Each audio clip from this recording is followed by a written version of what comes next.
नमस्कार साथियों, spoken and competitive English के इस नए सीरीज़ में आप सभी का आईफा यूट्यूब चैनल पर स्वागत है। सबसे पहले आप इन वाक्यों को देखिए। पहला वाक्य है I have not seen him since.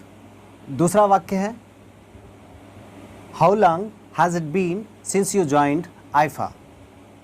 देखिए, सिंस का स्थान जैसे ही बदल रहा है वैसे वैसे इसका अर्थ भी बदल रहा है। ठीक है, तो आपको कमेंट करके बताना है कि ये सिंस है क्या। तीसरा वाक्य the place plays a very important role. पहला वाला प्लेज क्या है और दूसरा वाला प्लेज क्या है? आप कहेंगे वर्ब है, लेकिन दोनों वर्ब नहीं है, क्योंकि इंग्लिश का एक रूल होता है कि एक जैसी वर्ब एक साथ नहीं आ सकती है। मैं आपसे एक प्रश्न पूछना चाह रहा हूँ, क्या आप डेफिनेशन रट करके इन सभी को आप अच्छे से एक्सप्लेन कर सकते हैं, समझ सकते हैं? नहीं समझ सकते, बिल्कुल भी नहीं समझ सकते। मैं आपको एक ऐसा तरीका बताने वाला हूँ जिससे आपको कुछ भी रटना नहीं पड़ेगा और आप बिना रटे उनके स्थान से ये कवर कर लेंगे कि वो है क्या। नाउन है, प्रोनाउन है, एडजेक्टिव है, वर्ब है, प्रीपोजिशन, कंजंक्शन, इंटरजेक्शन है क्या। ठीक है, तो आज की क्लास में हम सीखेंगे कि इंग्लिश का सबकॉन्शियस माइंड कैसे तैयार हो, जिससे आपको इंग्लिश आसान लगे। इंग्लिश बोलने और एग्ज़ाम में अच्छा रिजल्ट लाने के लिए आपके पास इंग्लिश का सबकॉन्शियस माइंड होना बहुत ज़रूरी है। और इंग्लिश सीखना मतलब क्या? सेंटेंस बनाना सीखना। तो दूसरा पॉइंट हम लोग कवर करेंगे टिप्स ऑफ सेंटेंस फॉर्मेशन, और तीसरे पॉइंट पे हम लोग प्रैक्टिस करेंगे। आज जो भी पढ़ेंगे वीडियो के अंत में हम लोग उससे संबंधित क्वेश्चन करेंगे। आज की क्लास को बेस बनाकर मैं आगे आपको पूरी इंग्लिश सिखाने वाला हूँ, अतः वीडियो के एक एक पार्ट को बहुत अच्छे से समझें। देखिए, जो आपका इंग्लिश है वो दो प्रकार का होता है, लैंग्वेज और लिटरेचर।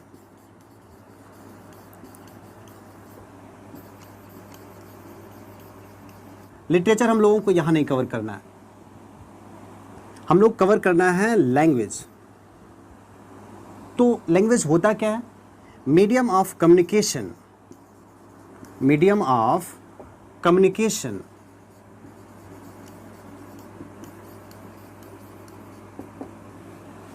बातचीत के माध्यम को भाषा कहा जाता है। जैसे मेरे अंदर कोई भावना है, इस भावना को हम व्यक्त कैसे कर पा रहे हैं? भाषा की सहायता से। ठीक है, तो भावनाओं को व्यक्त करने के लिए हमें भाषा की ज़रूरत होती है, अतः medium of communication is called language. ठीक है, इंग्लिश का जो बेसिक स्ट्रक्चर होता है क्या होता है? Subject plus verb plus object. ठीक है, ये इंग्लिश का ऐसा स्ट्रक्चर है जिससे कि पूरा का पूरा ग्रामर जुड़ा हुआ है। आप अच्छे से देखते रहिए, अभी मैं पूरा ग्रामर आपको इस स्ट्रक्चर से जोड़ के दिखाता हूँ। देखिए दोस्तों, इनके सम्मिलित रूप को सेंटेंस कहा जाता है। सेंटेंस। अभी मैं इनका डेफिनेशन कवर नहीं कर रहा हूँ, मैं भी जैसे सारी चीज़ों को एक्सप्लेन करूँगा आप स्वतः इनका डेफिनेशन निकाल लेंगे।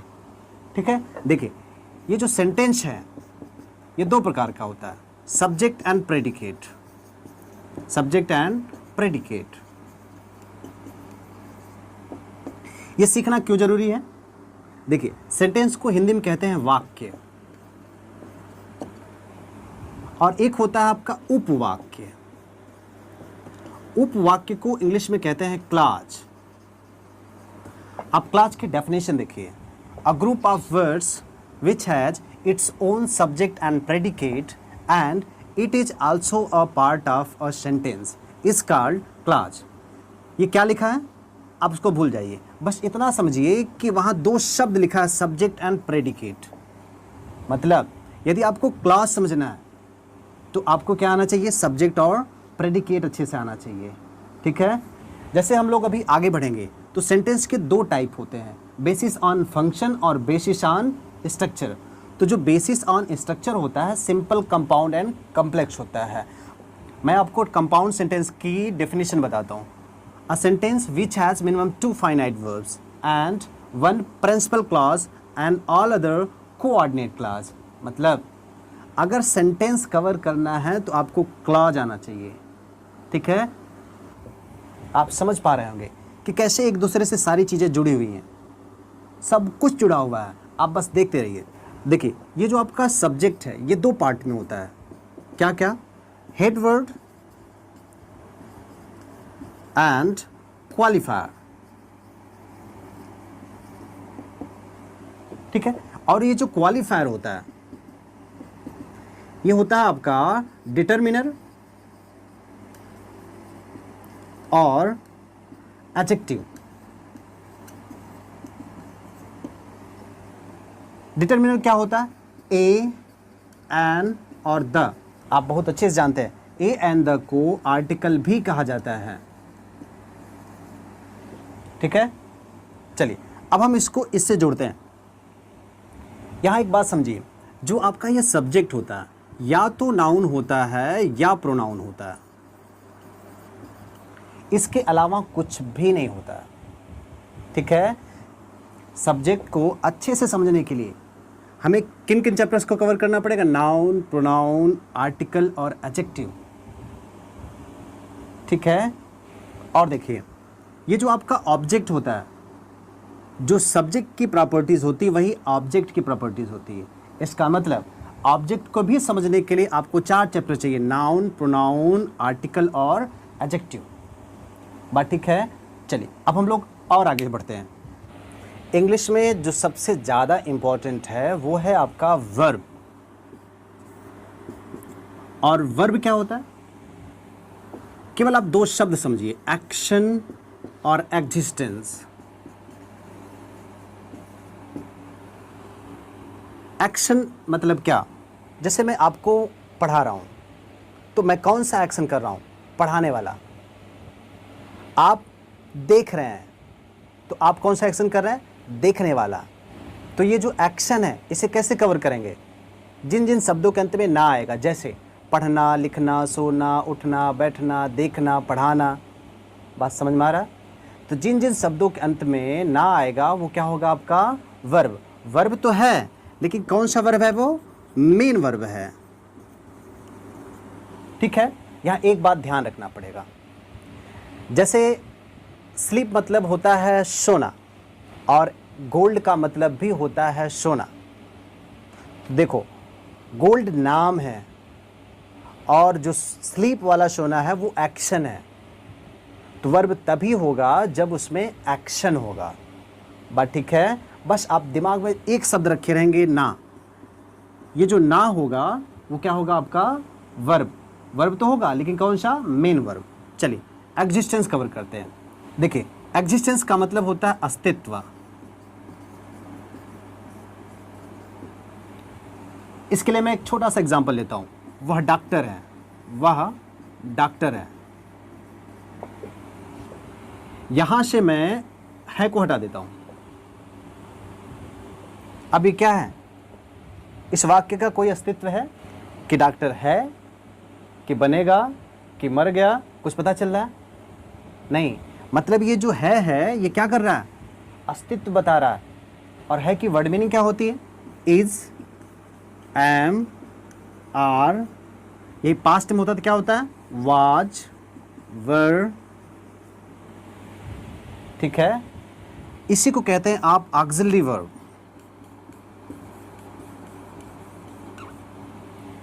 और जो ऑक्सिलरी वर्ब होता है 2 प्रकार का, प्राइमरी एंड मॉडल।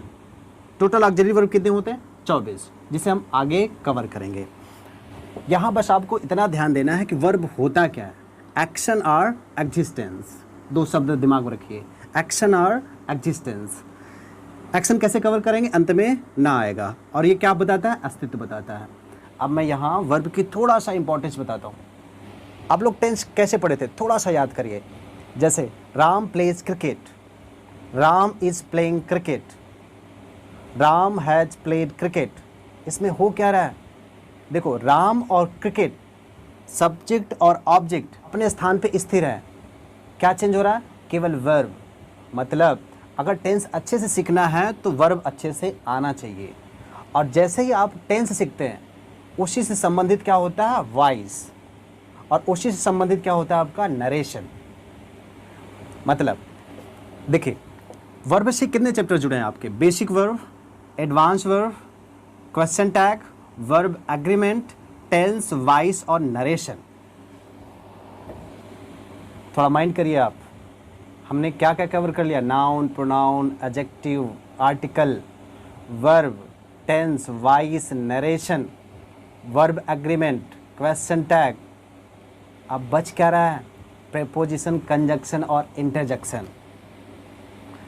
आप समझ पा रहे होंगे, सारा चीज़ इससे जुड़ा हुआ है, और एक बार आप सभी चीज़ों को इससे जोड़ना सीखें तो आप इंग्लिश कभी भूलेंगे नहीं।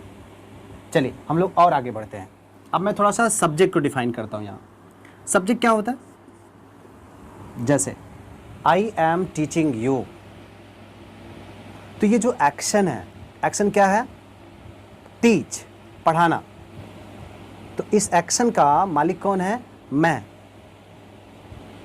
और मालिक की वर्ड मीनिंग क्या होती है? ओनर। इसी को आप डूअर भी कहते हैं। तो सब्जेक्ट का डेफिनेशन क्या बनेगा? Owner of any action is called subject. ठीक है। अब दूसरा पॉइंट, जैसे मैंने कहा आई एम टीचिंग यू, तो ये जो एक्शन हो रहा है, पढ़ाने वाला एक्शन हो रहा है, इसको रिसीव कौन कर रहा है? आप लोग। तो जो रिसीव करता है वो क्या होता है आपका? ऑब्जेक्ट। तो आपके ऑब्जेक्ट का डेफिनेशन क्या बनेगा? रिसीवर ऑफ एनी एक्शन, किसी एक्शन को प्राप्त करने वाला क्या कहलाता है आपका? Object. Receiver of any action is called object. बात ठीक है। सब्जेक्ट और ऑब्जेक्ट को अच्छे से कवर करने के लिए क्या क्या जरूरी है? नाउन, प्रोनाउन, आर्टिकल और एडजेक्टिव। ठीक है। चलिए हम लोग और आगे बढ़ते हैं। अभी हमने ये कहा कि जो आपका इंग्लिश है 2 टाइप्स होता है, लैंग्वेज और लिटरेचर। लैंग्वेज को स्ट्रॉन्ग करने के लिए आपको 3 सेक्शन पे काम करना चाहिए। पहला है आपका ग्रामर, दूसरा आपका है वोकैबुलरी और तीसरा आपका है कॉम्प्रिहेंशन। ग्रामर क्या होता है? रीडिंग और writing correctly is called grammar. जैसे मान लीजिए आपकी ये बॉडी है और इस बॉडी में जो चीज़ जहाँ होनी चाहिए वैसे हो, इसका मतलब आपकी बॉडी सुव्यवस्थित ढंग से है। इसका मतलब आपकी बॉडी का स्ट्रक्चर सही है। यदि हाथ लंबा कर दिया जाए, पैर छोटा कर दिया जाए, एक आंख उठा करके पीछे लगा दिया जाए, तो आपके बॉडी का स्ट्रक्चर क्या हो जाएगा? बदल जाएगा। वैसे सब्जेक्ट कहाँ होना चाहिए, वर्ब कहाँ होना चाहिए, ऑब्जेक्ट कहाँ होना चाहिए, noun, pronoun, preposition, conjunction, interjection सभी कहाँ होने चाहिए, इसी को सुव्यवस्थित ढंग से पढ़ना लिखना क्या कहलाता है? आपका ग्रामर। ठीक है। दूसरा आपका है वोकैबुलरी। ये क्या होता है? It is called bone marrow of English language. जैसे आपकी बॉडी का स्ट्रक्चर भगवान ने एकदम सही बना दिया और इसमें से हड्डी नाम की चीज़ निकाल लिया, तो क्या होगा? आप में और सांप में कोई अंतर नहीं रह जाएगा। मतलब आप खूब ग्रामर पढ़ लीजिए, यदि वर्ड मीनिंग तैयार नहीं करते हैं तो क्या होगा? इंग्लिश पढ़ने का कोई मतलब नहीं है।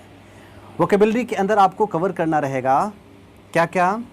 One word substitution, idiom phrases, antonym and synonym, phrasal verb और स्पेलिंग टेस्ट। स्पेलिंग टेस्ट किसी किसी एग्ज़ाम में आता है, सब एग्ज़ाम में नहीं आता, और इसमें कुछ छोटे छोटे चैप्टर हैं जिसे हम आगे अच्छे से कवर करेंगे। अगला जो सबसे इम्पोर्टेंट है, कॉम्प्रिहेंशन। किसी किसी एग्ज़ाम में जो इंग्लिश का सिलेबस लिखता है वो लिखता है comprehensive English. Comprehension is taken from comprehend word. ये अगर आप नहीं समझ रहे हैं, इसका मतलब होता है अंडरस्टैंड। इसका मतलब कि क्या आप इंग्लिश समझते हैं कि नहीं। कुछ लोग ऐसे होते हैं जिनको ग्रामर आती है, उनका वर्ड मीनिंग भी तैयार होता है, फिर भी वो इंग्लिश समझ नहीं पाते हैं। तो इसी को चेक करने के लिए आपके एग्ज़ाम में कॉम्प्रिहेंशन पूछा जाता है, और ये 3 तरीके से पूछा जाता है। पहला है आपका पैसेज। एक ऐसे पैसेज लिखा होता है और इसी के आधार पे क्वेश्चन पूछे जाते हैं। एकेडमिक क्लास में सर लोगों ने हमसे कैसे बताया था कि क्वेश्चन में जो इम्पोर्टेंट वर्ड है उसको पैसेज से मैच करो, अगर मैच किया तो छाप दो। लेकिन यहाँ ऐसा नहीं होता है। यहाँ आपको इस पैसेज का थीम कवर करना पड़ेगा। यदि आप थीम नहीं समझ पाएंगे तो प्रश्नों का उत्तर नहीं दे पाएंगे। दूसरा जो है वो है आपका क्लोज टेस्ट। इसको आप फिलर भी कहते हैं। पैसेज के जैसा ही होता है, लेकिन इसमें ना बीच बीच में रिक्त स्थान कर दिया जाता है। जैसे आप पीछे फिल इन द ब्लैंक पढ़े थे, तो इनमें क्या होता है कि तो इसमें एप्रोप्रिएट वर्ड भरा जाता है जिससे पैसेज का एक मतलब निकल पाए। ठीक है। तीसरा जो होता है पैराजंबल। ऐसे पैसेज होता है, नॉर्मल पैसेज, और उस पैसेज को 4 भागों में तोड़ दिया जाता है, PQRS, और इसे उल्टा सीधा लिख दिया जाता है। हो सकता है पहले S को लिख दे, फिर QRP, और कहेगा arrange it in chronological order. इसे सही क्रम में व्यवस्थित करें जिससे इस पैसेज का एक अर्थ निकल पाए। ठीक है। इंग्लिश कैसे पढ़ना शुरू करना है और किन किन पॉइंट्स पे मुझे ध्यान देना है, हमने अच्छे से सिलेबस को डिस्क्राइब कर दिया है। अब हम लोग थोड़ा सा प्रैक्टिस करते हैं। देखिए दोस्तों, पहला क्वेश्चन है राम हेल्प्स श्याम। यहाँ ये राम क्या है, हेल्प्स क्या है, श्याम क्या है। तो अभी हमने बताया इंग्लिश का जो बेसिक स्ट्रक्चर होता है क्या होता है, सब्जेक्ट प्लस आपका वर्ब और प्लस आपका ऑब्जेक्ट।